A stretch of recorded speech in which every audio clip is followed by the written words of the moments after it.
Hello, and welcome to another episode of the B2B Leadership Podcast. My name is Nils Vinje, and today my guest is Yaswanth Reddy. Yaswanth, welcome to the show. Hi, Nils. Thanks for having me on. It's a pleasure to be here today. I'm super excited to have you. Thank you for coming. Before we get started, would you kindly share with me and our audience the role that you're in today and the company that you work for? Absolutely. So I work for a company called Bidgely. We're a B2B AI company in the utility industry, definitely a pioneer in the space. And currently my role is a senior director in the customer success side, but I'm also handling operations as well. Awesome. All right. So B2B AI, there's a lot of different ways that could go. You share maybe just a use case or two or something that you get into and how you work with your customers.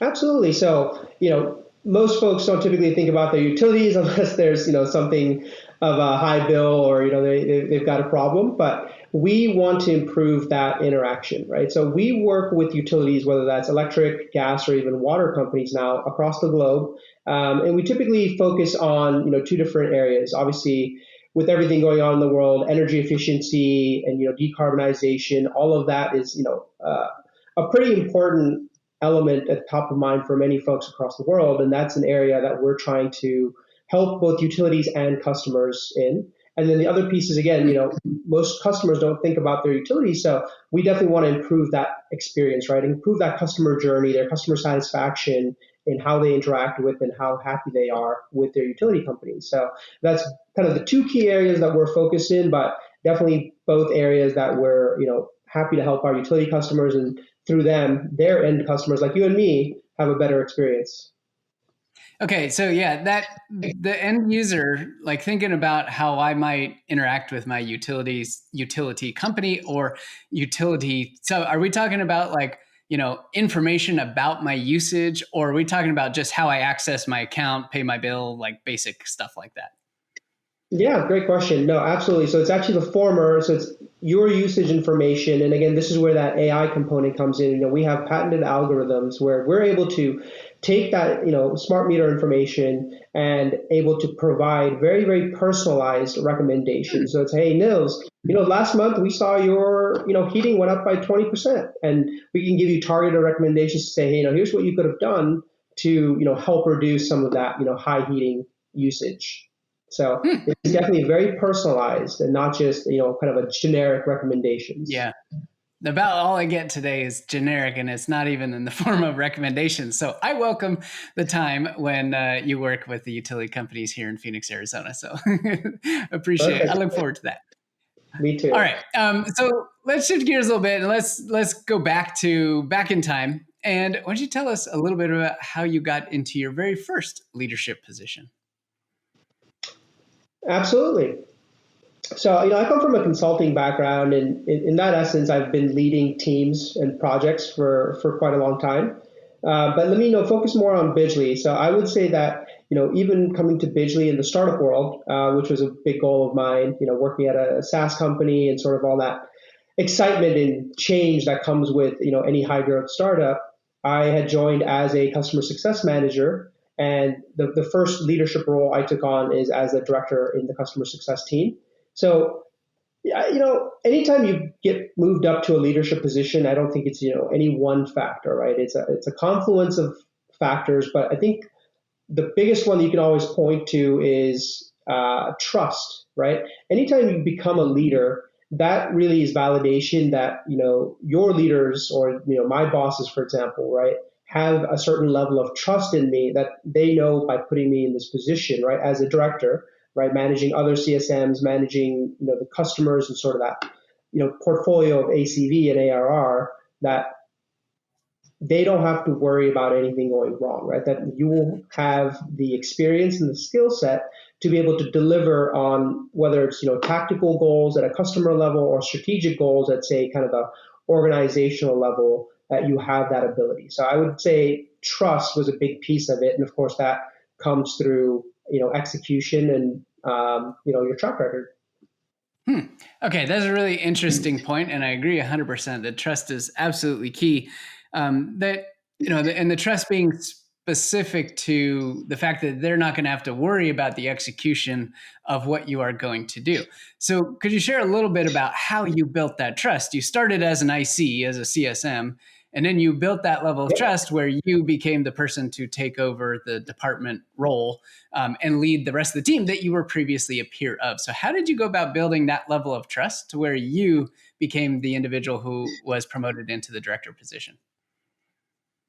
Yeah, happy to go into the details. So, let me touch on that trust piece again, right? So when I say trust, obviously, your leaders have to have trust in you, but to move from that IC to sort of leadership level, a big piece of what I had to do was build trust cross-functionally, right? And not necessarily with cross-functional leaders, but actually, obviously, my counterparts that I'm working with, say, on the delivery side, on a day-to-day basis, right? It's never simply impressing, a leader. It's also impressing upon others that you work with day to day that not only you're capable, but that you are able to work with them effectively, that you're able to build those strong relationships, right? Every project has its issues and, timeline challenges and scope creep. So again, how you manage that as kind of a collaborative team and making sure that you're able to work and build strong relationships, right? There's always friction, especially when you're sort of on the customer success side, you're an advocate for your customer.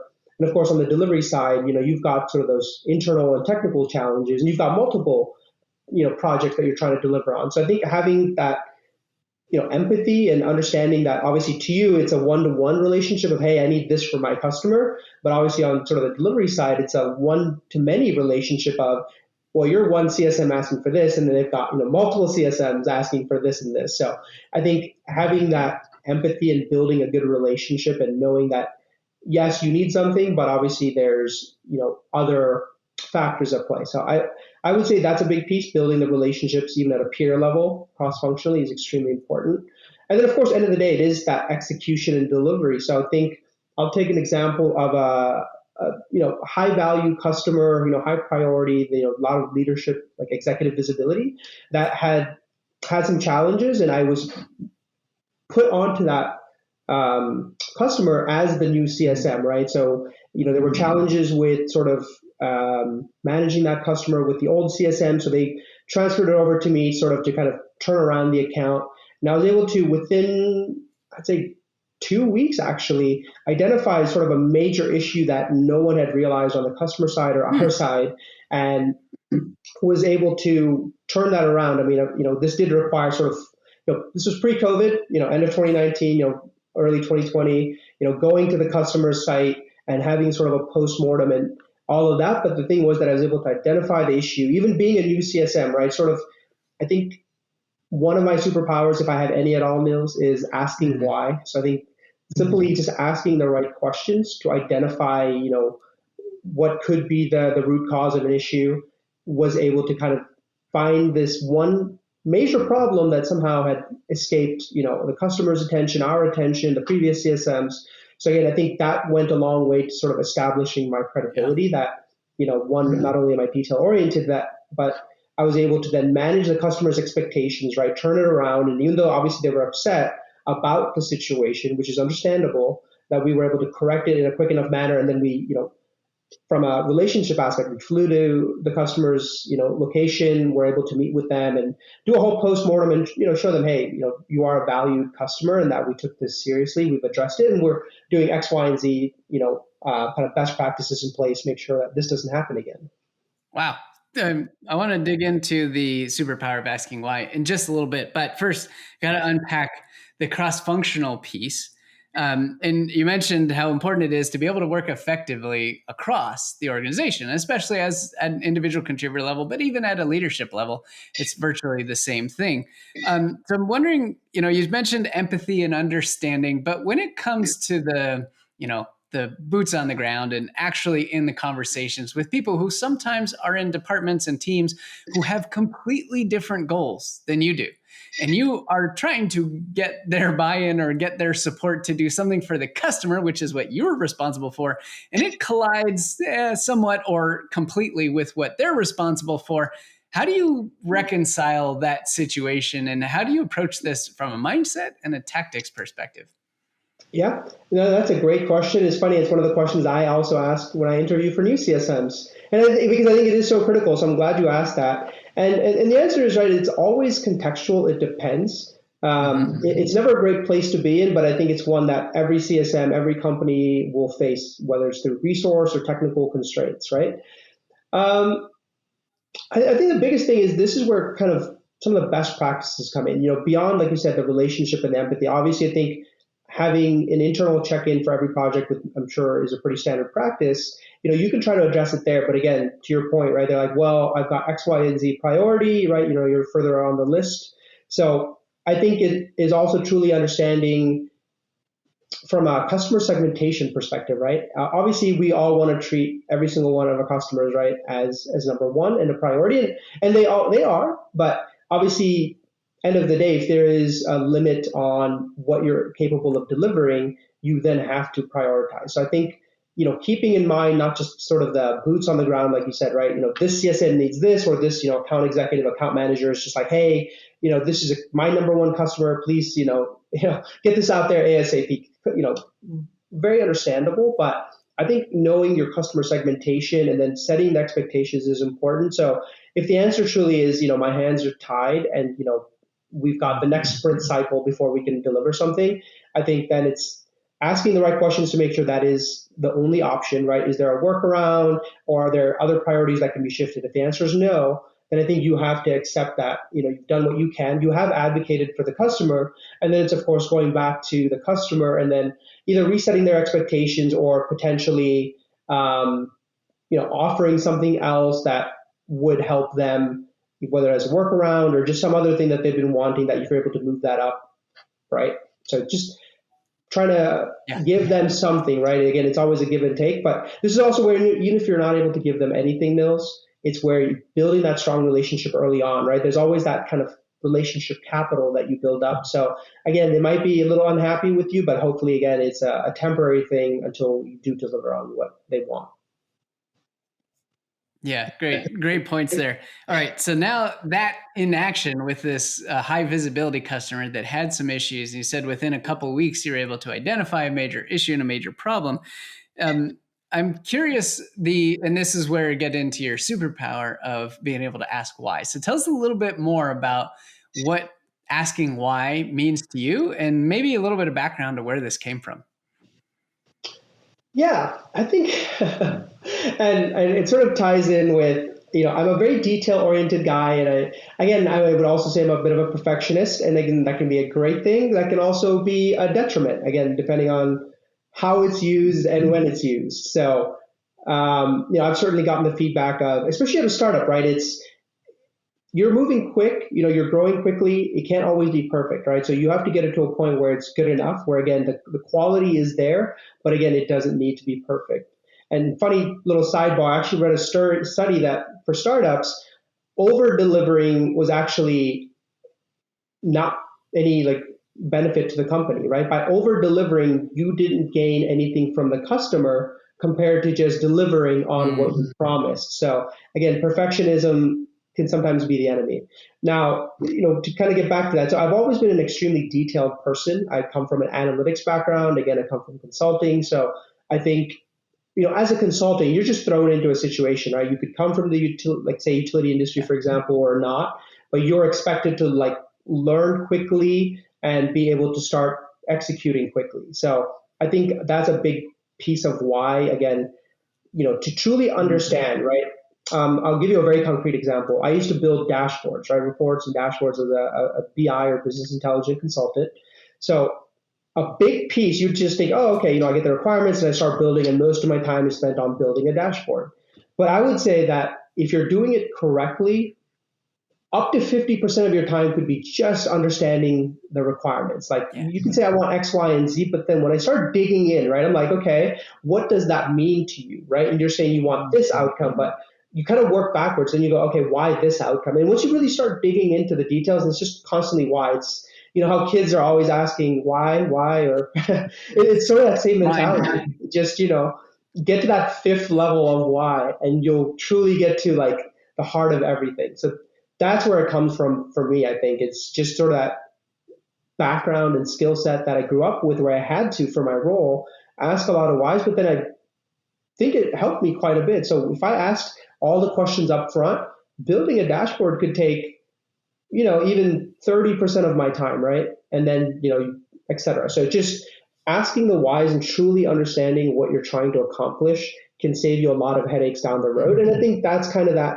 same thing that applies to any project or any customer or any even SaaS company. If you've truly defined the outcome you're trying to identify, and of course, again, being able to adapt and change things quickly, like agile, right?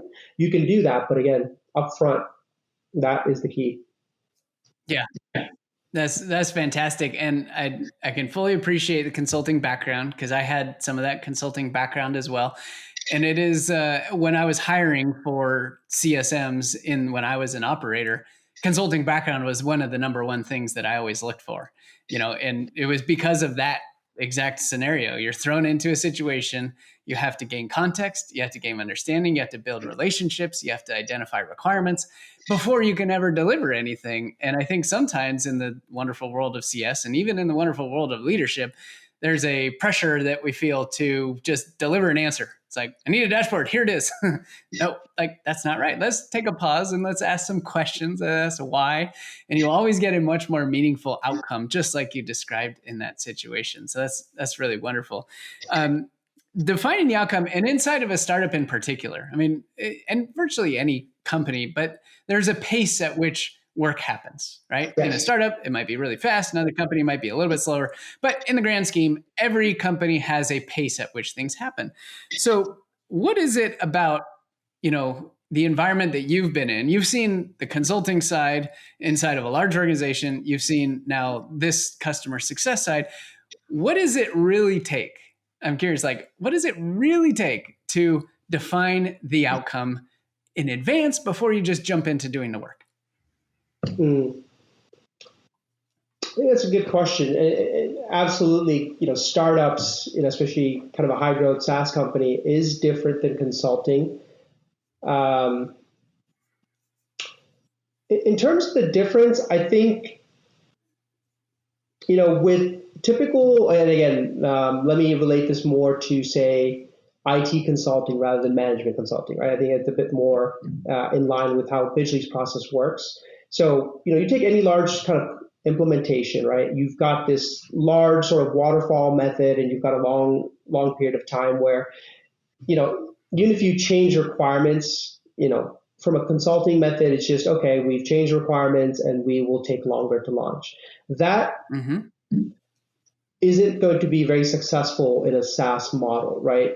You, from a kind of time to market, right? Go to market, all of that aspect. Again, it's a competitive space, right? You'll have your competition, and you'll have your other SaaS companies that are competing against you, or even large incumbents.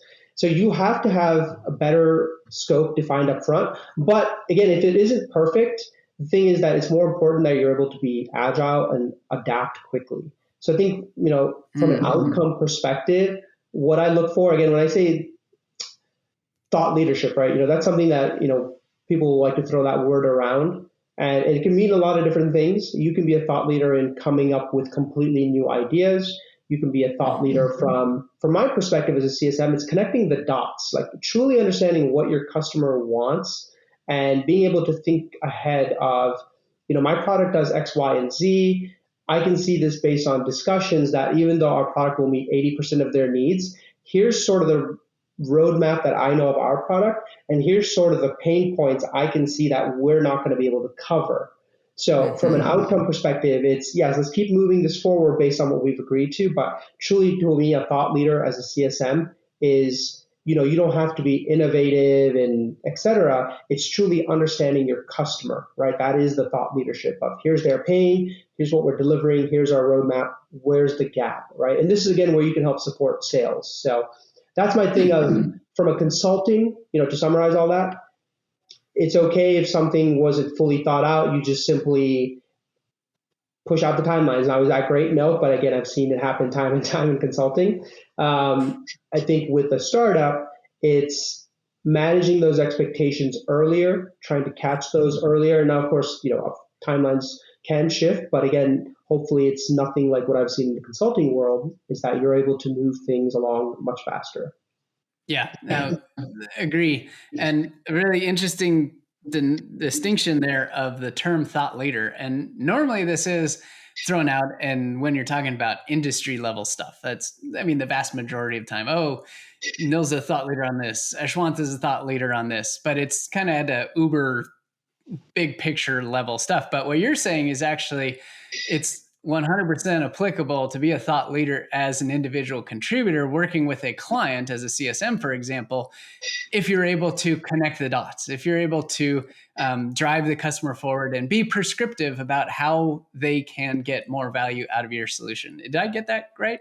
Yeah, no, exactly. You don't have to be an industry leader, or you don't have to be like a C-suite executive to be a thought leader, right? You just need to be really good at a specific thing, right? You need to be the leader in that aspect. Again, for me, any CSM that I hire, again, they don't need to be a thought leader to start off with, but I look for that aptitude, right? That capability of, if I, give them the training and onboarding, and after a couple of customers, will they be able to put those dots together to put the customer's sort of goals and needs and connect the dots to the company's goals and needs? And you are being a thought leader now. Are you an individual contributor? Yes, but I think those are the people that have that aptitude to grow into future leaders.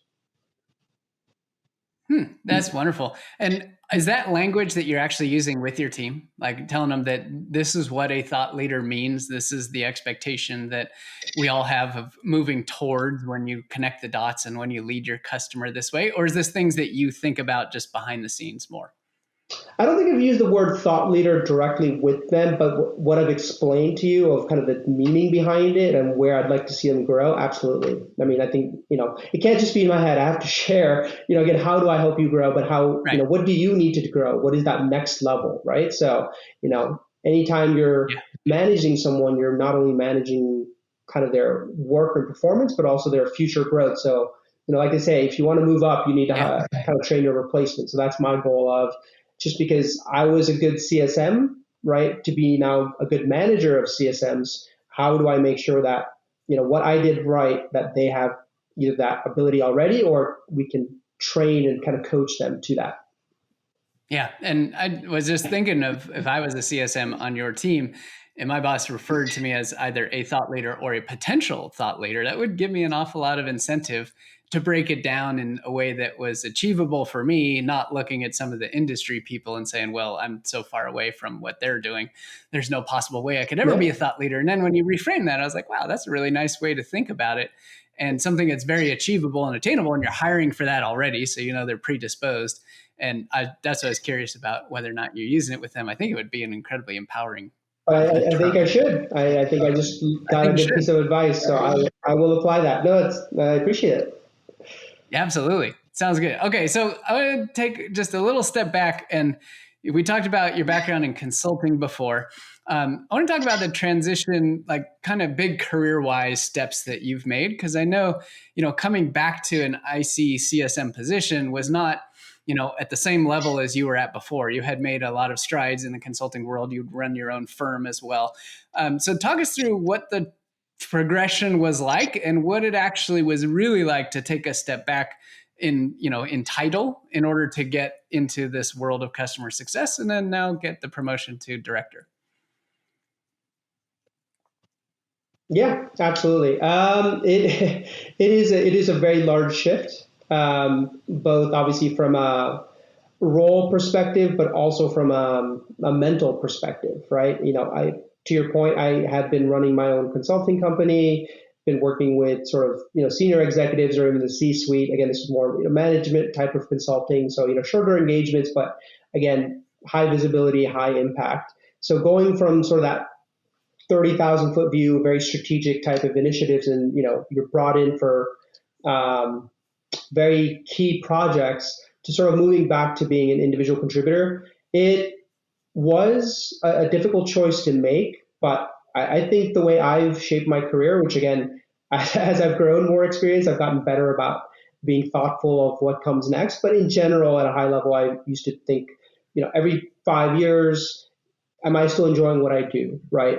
Do I see myself doing this for another 5 or 10 years? And again, that 5 years is just, a rough benchmark, but I'd originally worked, for large companies such as IBM. So the reason I went independent to run my own consulting, company was, do I see myself going down this path? And I was like, 10 years from now, if I'm an IBM partner, is this what I want? Would I be happy if that's the goal? And I realized the answer was no. Right? That isn't what I wanted. So I was like, okay, I come from sort of this, typical first generation immigrant background. My parents have always run their own businesses. So I always had that interest or sort of experience growing up, having helped them with their businesses as a kid and during college, et cetera.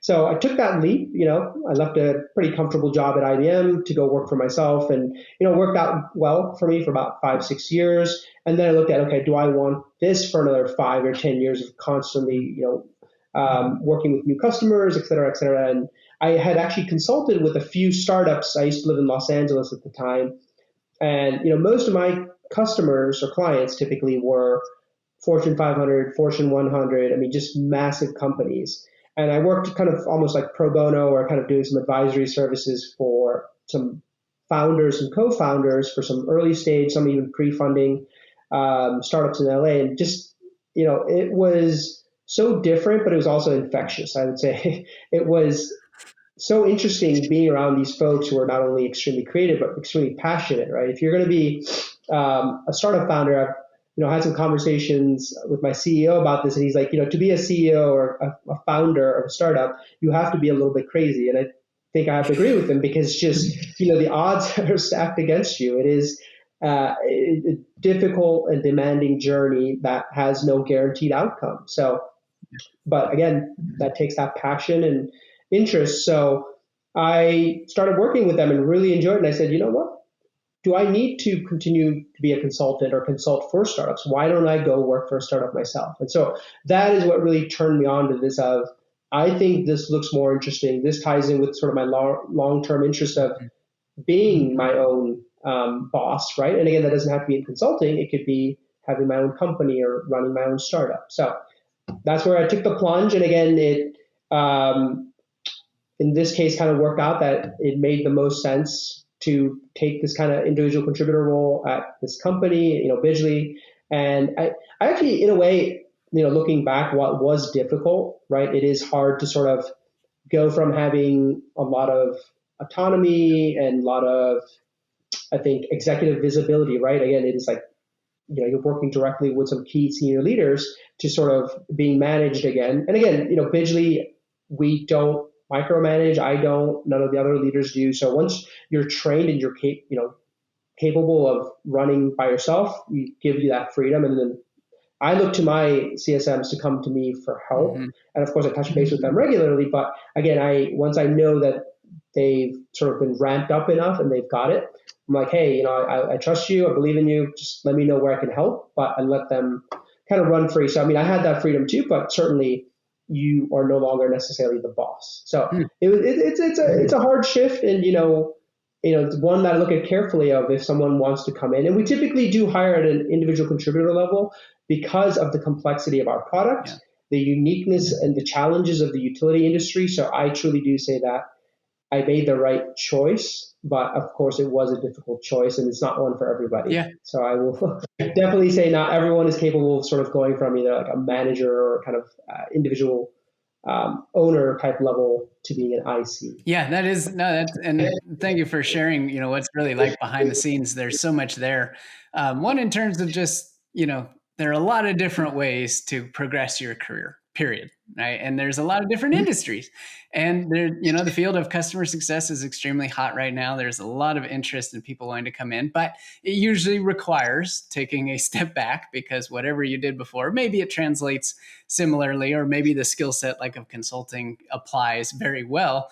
But the reality is, in a lot of earlier stage companies, like the opportunities are at the ground level, like working with clients and building up that trust, as you noted. So just wonderful to hear the conscious decision to take a step back from engaging with C-level and senior leaders at Fortune 500 companies to going to, a startup where you're managing accounts and a book of business is a dramatic shift. All right. And that's okay, because that was what you wanted for the long term, sounds like, to set yourself up for the future.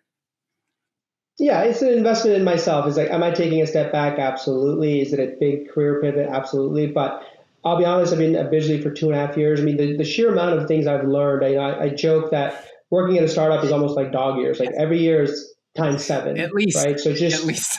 how much I've learned exactly, and how quickly I've been able to also move up, right? So Yeah. yes, I started out as an IC, but I've already now been promoted multiple times to a senior director. Now I not only do customer success, I've also uh, taken on operations recently. So Yeah. I think if again you are able to execute and prove yourself, a startup is truly a Yeah. meritocracy compared to consulting or large Yeah, companies. and it's different strokes for different folks. There's a place for everybody. But the key is, if you're not 100% happy where you are, ask yourself the hard question of, do I want to be doing this in 5 years, just like Yaswanth told us? And if the answer is no, then you got some soul searching to do and some help. Get some help from the outside to figure out what is the right path. And there is a right path for you someplace. So awesome advice there. All right. Exactly. So last question. If you were going to able to go back in time and sit down with your younger self, let's put it at, I don't know, maybe that as you were rising or early on in that IBM consulting days, and you knew everything that you know today, all the experiences you've had, good, bad, the other, right? And you were to sit down with your younger self and share some advice. What advice would you share? Ooh, okay. That is the $1 million question. Is what we're going to wrap up with. That is the um, $1 million. $1 at the end of every episode because it always comes. so many things. I think that's a whole other episode by itself. But I think if I had to sum it up, I think you know taking risks feels scary, and it is scary. There is no guarantee, but looking back, I'm glad I've taken the risks that I've taken. If anything, maybe I would have even pushed myself. Again, depending on where you live, who you're connected with, the whole startup world was sort of this kind of alien entity to me. I truly wish, being where I'm at now and kind of what I've learned, that I could have gotten into the startup world so much sooner. Like once I was introduced to it, I really just threw myself into it in kind of the Los Angeles area where I was living, which again is a smaller ecosystem of startups and kind of venture capital, but definitely in the Bay Area and more so now globally. Now that post COVID we're all pretty remote or distributed. That's probably the biggest piece of advice is that I learned a lot. I think a couple of years in consulting is extremely valuable. I think starting in kind of those large Fortune 500, Fortune 100, like you learn quite a bit. I think you learn a lot of processes, frameworks, methodologies. I mean, fundamental things that when early in your career can shape you and lay that foundation to make you that thought leader, as I was talking about, right? Again, it's not necessarily again, there's lots of smart people out there, but again, how you use that intelligence, again, being able to connect the dots, right? Because I read constantly. My biggest worry is that, okay, I've read 10 articles, but what do I remember of those 10 articles? What am I going to actually be able Yeah. to use, right? It's not just pure intelligence, but what do you do with that intelligence or that information and how do you use it? So I would say I spent about 12 years in consulting. I think if I'd spent just 3 or 4, right? There's no hard number, but I think after a couple of years, I would have had the foundation I needed, and I would have loved to have had that exposure to startups and Mm-hmm. that whole industry and kind of world in general. Because I do think innovation and technology is the future of the world as we've seen, and you now have major companies that have sort of innovative arms or even fund startups, right? Like Yeah. Google funds tons of startups through their kind of VC arm, and you've got companies that are large, but they set up sort of these almost mini startups within their company that they can control, but give them the freedom to innovate like a startup. So clearly, that model that startups have established has taken hold even in large companies. So that would be my Yeah. advice to myself: of don't be again, fear can be a good thing, and again, I didn't let my fear stop me. So I did a lot of the right things. I took the chance to leave IBM and go work for myself. Then I took the chance to go back to being an individual contributor with the hope and expectation that I'll prove myself and continue to grow and learn. So don't let your fear stop you. But I would say for me, it would have been pivot much earlier into startups. Love it. Awesome advice. Well, Ashwant, it's been wonderful to spend a little time with you today, hearing about your approach to leadership, your leadership path in and of itself, how important trust is, how important it is to ask why, how important it is to be a thought leader and connect the dots. So thank you so much for sharing your stories and your wisdom and your expertise with us. Thank you so much, Nils. It was a pleasure to be on, and love the wonderful questions you asked me. Even now, I think I've learned a lot, and I will definitely make sure to use thought leaders with my direct reports. Awesome, man. I look forward to hearing how that goes, and take care. I'll talk to you soon. All right, you two have a great day. Take care.